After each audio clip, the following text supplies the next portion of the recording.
इस वीडियो में हम देखेंगे क्लास 9th का मैथ विषय का जो पहला चैप्टर है संख्या पद्धति, तो उसका उदाहरण संख्या 3 देखेंगे। तो चलिए शुरू करते हैं। तो उदाहरण संख्या 3 कह रहा है कि संख्या रेखा पर √2 को निरूपित कीजिए।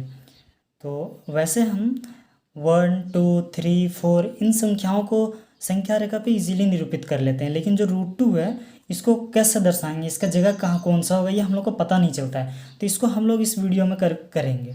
सबसे पहले क्या करना होगा कि हम लोग को एक संख्या रेखा खींचना होगा। तो वो संख्या रेखा खींचते हैं हम लोग, ठीक है।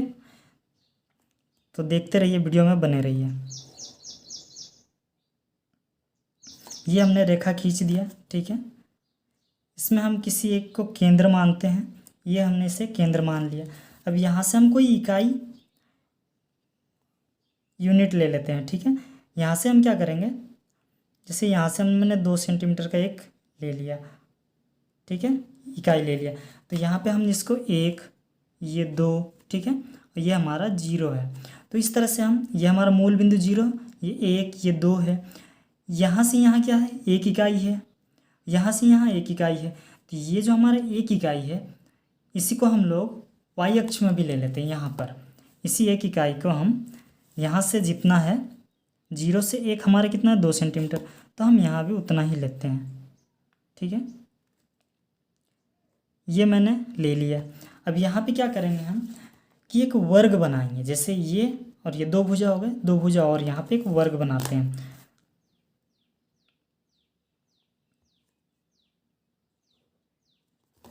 तो इस तरह से हमने इसे वर्ग बना दिया यहाँ पे। अब वर्ग बन गया तो इसका हम एक नामकरण कर देते हैं। इसको हम O नाम दे देते हैं, ये A, B और ये C, ठीक है। तो इस तरह से ये हमारा वर्ग बन गया। अब क्या करेंगे, जब ये वर्ग बन गया तो क्योंकि हम जानते हैं, यहाँ लिखेंगे वर्ग OABC की भुजा, वर्ग की भुजा यहाँ से यहाँ कितना है 1 है, ये हमारा 1 है, तो इसीलिए हमारा 1 इकाई, ठीक है, 1 इकाई हो गया। अब देखिए ये हमारा OA क्या है, भुजा है, और वो OA यहाँ से यहाँ कितना 1 है, 1 इकाई, इसीलिए इसको 1 इकाई लिख दिया। अब क्या करेंगे हम देखेंगे, यहाँ से ये OB, यहाँ से भी एक भुजा खींचा जा सकता है, ठीक है।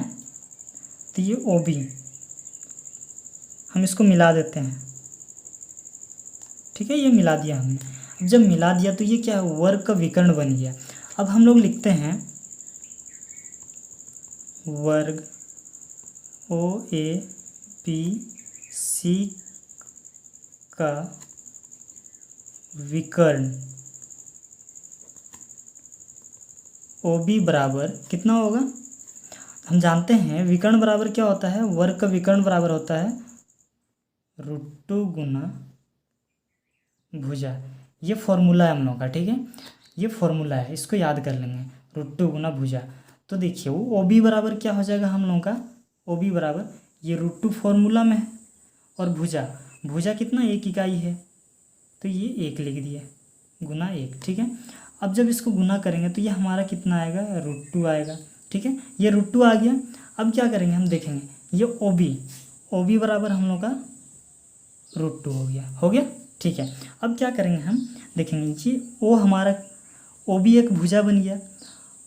क्या हम इसको O को केंद्र मान सकते हैं और B हैं, ठीक है, और इसको OB को त्रिज्या मानते हुए एक हम चाप खींच सकते हैं यहाँ पे, इस तरह से इधर, जो कि x अक्ष पे कहीं कटेगा, ठीक है। तो इसको चाप की सहायता से खींचते हैं हम लोग। तो देखते हैं ये कैसे होगा, ठीक है। तो देखिए ये चाप ले आया मैंने, आपको इस तरह से कर लेना है।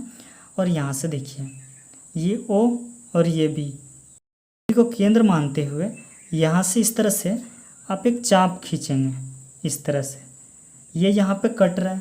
तो ये जहाँ पे कट रहा है, ठीक है, इसको हम P नाम दे देंगे इस बिंदु को। और ये जो हमारा OP है, ठीक है, OP जो है किसके बराबर होगा, √2 के बराबर, क्योंकि OB और OP बराबर होगा, यहाँ पे लिखेंगे चूँकि OB = OP, ठीक है। ये क्या है, एक ही चाप की त्रिज्याएं।